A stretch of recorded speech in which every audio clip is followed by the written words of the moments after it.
Sejam bem-vindos, pessoal, a mais um Espírita Pop. Estamos aqui de novo, eu, Matheus, Camila. E hoje estamos aqui para falar de um assunto que a gente fala bastante, mas que acho que a gente nunca parou para sentar e explicar, falar um pouco a fundo disso aí, que é o conceito de fé raciocinada. Você sabe o que é? Se você sabe, se você tem uma ideia, ajuda aí, já coloca nos comentários. E se você não sabe, fica mais um pouco, segura aí que a gente vai falar disso já já, logo depois da vinheta.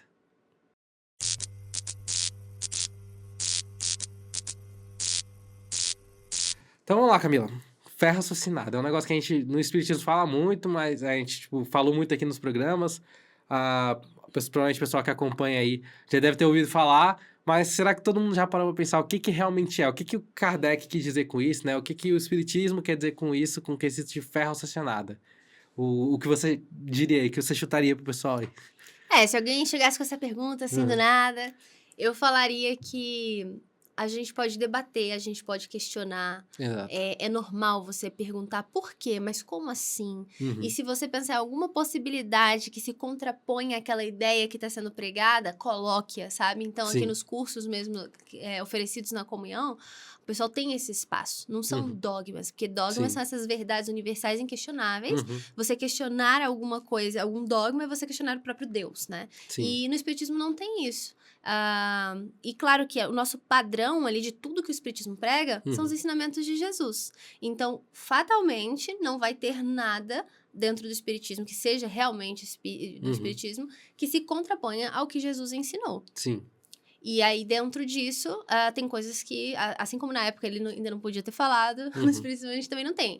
Essas sim cabem à nossa crença, à nossa confiança, à nossa fé.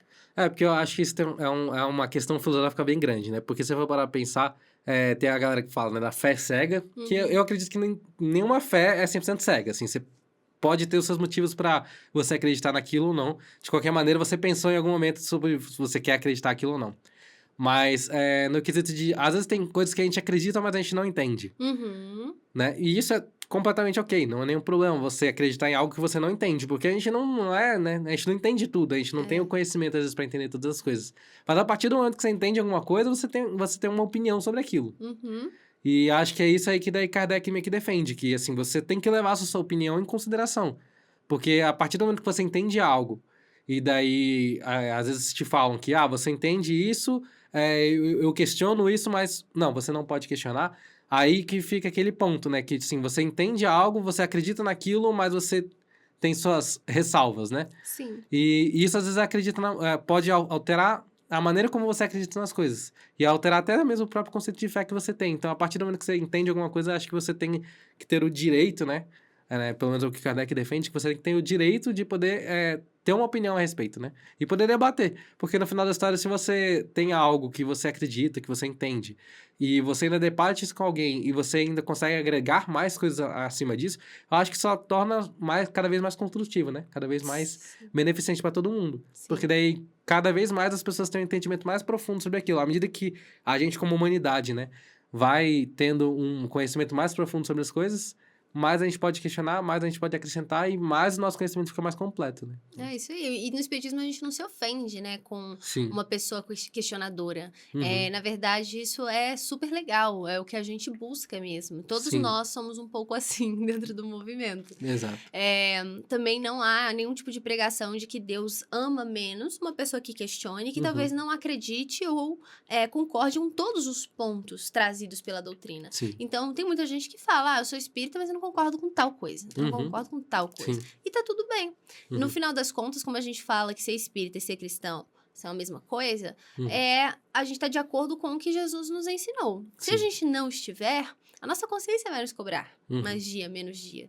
Sim. E o pessoal, ultimamente, isso me incomoda um pouco dentro do movimento espírita, que muita gente, você não pode ser espírita se você faz ou fala tal coisa. Se você gosta de tal partido, de tal político, de tal time de futebol, seja lá o que for, sabe? Então, assim, um movimento de desagregação muito, muito triste, porque não foi isso que Jesus nos ensinou, não é isso que Kardec queria também, que a gente seguisse de acordo com os ensinamentos de Jesus. Então, quem somos nós para dizer quem é espírita e quem não é? Sim. Mas aí, nessa parte das características do homem de bem, a gente vê que é bem difícil, né? Dar check ali em tudo. E, supostamente, para você ser completamente espírita, você deveria já estar, né, dentro daquele padrão. Sim. Então, no fundo, ninguém é o verdadeiro espírita na prática. Mas isso não nos impede de nos auto-intitularmos espíritas, porque estamos na busca de tudo isso. Porque é complicado que a gente tem muito essa questão, até mesmo por o espiritismo é muito novo, né? E nas outras religiões a gente tem muito essa questão de, às vezes, um meio de se iniciar, ou então certas crenças que, assim, tem que deixar bem definido, né? Porque antigamente as pessoas tinham muito mais essa questão de, tipo, eu sou tal coisa, né? Então eu tenho que ser aquilo, eu tenho que respeitar aquilo. E é uma crença totalmente ok, não tem nenhum problema você se determinar certo tipo de coisa, certo tipo de crença. A questão é que no espiritismo a gente não tem isso, então acaba que fica muito... às vezes as pessoas acham que fica muito ao léu, assim, o que deve ser espírita. E daí elas mesmas têm as próprias crenças e tentam impor isso, às vezes, dentro do espiritismo, né? Então, assim, não tem nada no espiritismo que tenha escrito onde... para você ser espírita, você tem que acreditar em tal coisa, você tem que fazer certo, tomar certos atos. O máximo de definição que a gente tem de espírita é aquela própria frase, né? De que, se reconhece um bom espírito pelas aquelas pessoas que estão tentando domar as suas más tendências, né? Então, assim, e isso não necessariamente faz ela espírita, faz ela compactuar com os pensamentos espíritas, né? Isso. Então, assim, espírita é algo, se você for parar pra pensar, assim, você se dizer espírita, isso pode querer dizer muita coisa, né? Dependendo da maneira e do contexto que a pessoa fala, ela fala de que ela é espírita pode ser algo até meio vago, porque, assim, ela é espírita, ela acredita numa religião espiritualista, então, assim, ela compactua com o espiritismo que a gente conhece, com o candomblé, às vezes ela compactua com os três, e assim, ainda assim, ela se chama espírita, né? Porque a gente sabe que nossos colegas também se chamam assim, apesar de a gente saber que tem toda uma outra questão. Às vezes a pessoa é espírita, por exemplo, como eu já conheci pessoas espíritas, mas que também compactam com coisas da religião evangélica e frequentam igrejas evangélicas. Então, assim, ser espírita é muito... E como a gente tem essa questão da fé raciocinada, nada impede que você acredite em algo, que você questione aquilo e você compactue com aquilo, mas ao mesmo tempo você veja isso em outra religião, outra filosofia, também acredite, também, né, faça o seu julgamento a partir daquilo, né, sua reflexão a partir daquilo, na verdade, não julgamento, uma reflexão acima daquilo, e você concorde, você compactue com aquilo também. Então, assim, de certa forma, nós espíritas temos uma liberdade, né, de poder acreditar em várias coisas. Isso. Desde que você esteja ali, né, fazendo isso de maneira consciente, que isso te agrade, que isso te dê uma paz de espírito, tanto no quesito moral, quanto no quesito intelectual, né, espiritual, tá valendo, né? É isso que importa. Você vê que, assim, o fato de frequentar ou não um centro espírita não faz da pessoa mais ou menos espírita, fazer o evangelho no lar, ou várias outras coisas que recomenda-se, mas não é uma regra. Sim. Quando a gente fala de fé raciocinada, a gente vai para essa parte do raciocínio. Então, há razão por trás. E isso está totalmente de acordo com o que a gente diz, que a doutrina, ela tem um tríplice aspecto. Então, ela é ciência, ela é filosofia, ela é religião. Sim. E aí, a parte do raciocínio também está dentro dessa parte da ciência e da filosofia. Sim. A gente debate, era isso que os filósofos faziam, e a gente caminha junto com a ciência, ou seja, a gente não nega o que a ciência já comprovou que é impossível, assim como tem outras coisas que a gente entende que a ciência só não chegou a determinado ponto, porque nós estamos cada vez mais ascendendo, né, nas descobertas científicas, e que mais de menos dia eles vão concordar com coisas que já estão sendo trazidas, assim como já aconteceu. Várias coisas já estavam previstas na codificação de Kardec, e só agora a ciência está trazendo. Sim, então, e aí a fé, aí tá dentro da religião, né? Que é esse confiar, não é só acreditar, é confiar, que vai muito além. Sim, e tem essa questão também, né? Kardec, em si, ele era um professor, né? E também, de certa forma, um cientista. Então, ele também usa um pouco dessa questão da própria... Já que é uma doutrina, né? Que tem como base a ciência também, por que não usar também o método científico, né? Então, o próprio, se você for acompanhar ali, né? Estudar sobre a vida de Kardec, ver o filme, por exemplo, você vê que Kardec, ele não simplesmente foi lá e pegou, e a primeira coisa que o espírito disse, ele foi lá e, não, beleza, aceitou vou colocar isso no livro. Absoluta. Não, ele fez várias sessões, ele falou com espíritos mais de uma vez, ele fez a mesma pergunta para várias pessoas diferentes. Então, assim, se eu for ver Kardec, ele não simplesmente ia no primeiro médium e a primeira resposta que ele tinha de um espírito, ele já colocava no livro. Ele fez a mesma pergunta para vários médios diferentes, vários espíritos diferentes responderam. De países diferentes responderam. E daí, como a resposta de muitos alinhava muito, eram muito parecidas, ele falou, não, então acredito que isso aqui deve ser verdade por uma questão de... É impossível, né, que tantas pessoas de tantos lugares diferentes, sem nenhum tipo de comunicação, às vezes nem se conhecendo, né, podem estar falando a mesma coisa, assim, de uma forma tão precisa, né? Então, ele usou desse método para poder... Então, ele usou muita razão para poder colocar isso no codificamento da doutrina, né? Então, e é isso que ele incentiva, porque a partir do momento que ele tem essa confirmação, ele sendo um professor, ele sendo uma pessoa, de certa forma, que compactua ali com a ciência, isso trouxe para ele paz de espírito. E é isso que às vezes muitas pessoas buscam, né? A gente vê que... eu vejo muitas pessoas falando que os espíritas às vezes são muito céticos, né? E, de certa forma, é um pouco assim eu acho que é um pouco da natureza das pessoas que vêm por espiritismo. Ela já vem pro espiritismo justamente porque ela já era meio cética. E como a espírita dá essa abertura para você questionar e você, né, duvidar das coisas, as pessoas falam, cara, então eu vou para cá, porque daí aqui eu não tô sendo julgado por questionar tal coisa, né? Aqui eu não tô sendo julgado por querer entender mais a fundo isso aqui, entendeu? Então eu vou ficar por aqui, que é onde eu me sinto à vontade, né? E essa é a parte da fé raciocinada que a gente gosta muito porque ela abre portas, né? Total. E mesmo assim, tudo isso... o método de Kardec foi muito apurado e se você pegar qualquer uma das respostas dos espíritos, nenhuma delas vai contra os ensinamentos de Jesus. Sim. Então, é o nosso parâmetro, por isso que ele é o nosso modelo, né? Porque a gente leva sempre em conta.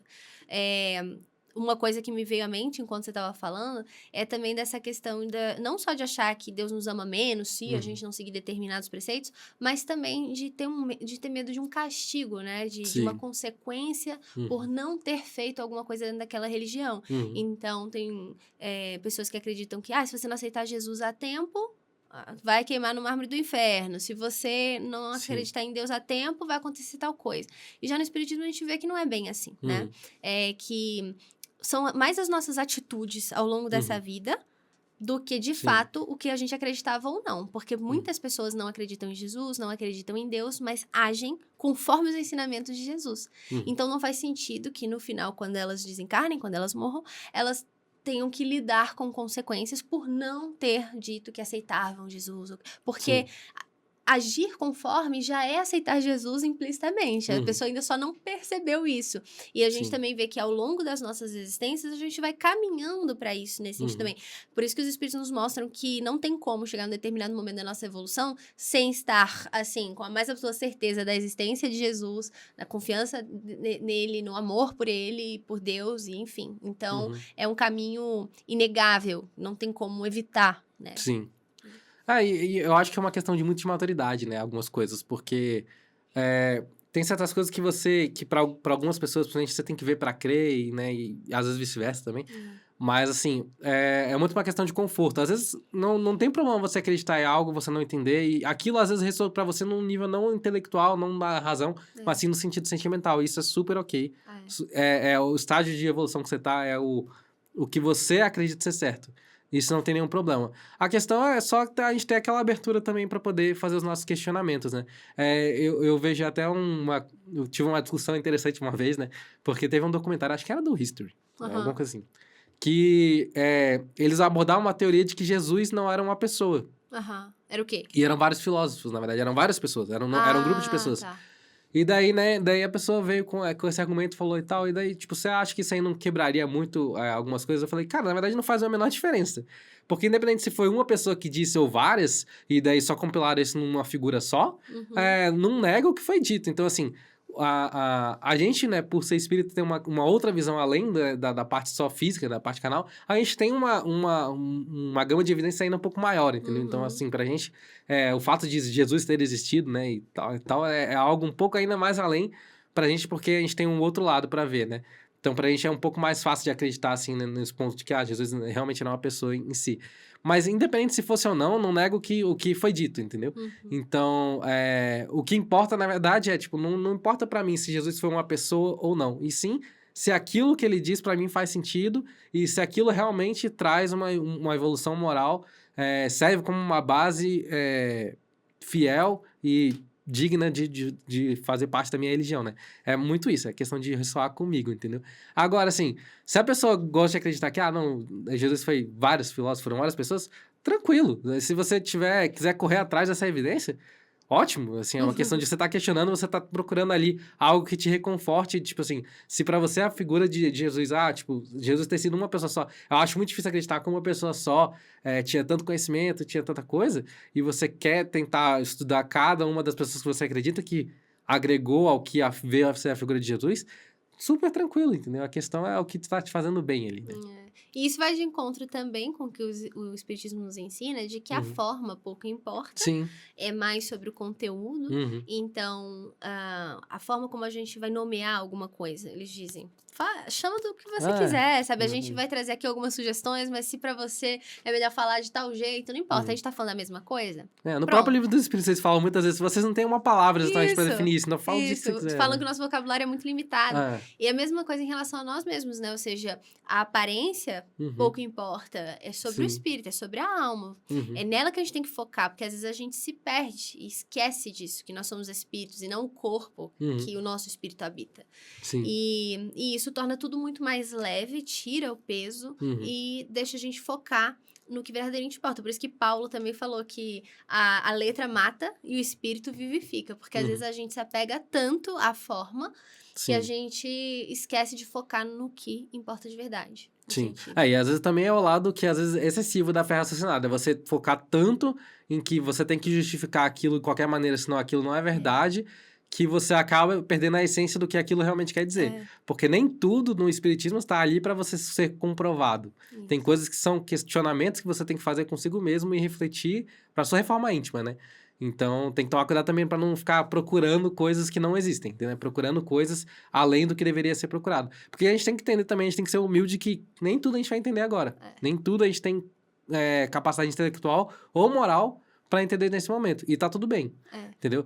Por isso que também acho que a fé raciocinada acrescenta, porque daí, como a gente sabe que a gente ainda não tá no ponto certo, né, para entender tudo ainda, a gente tem que continuar se questionando sempre para poder cada vez ir agregando mais, né? Porque senão a gente vai ficar estagnado no mesmo local, né?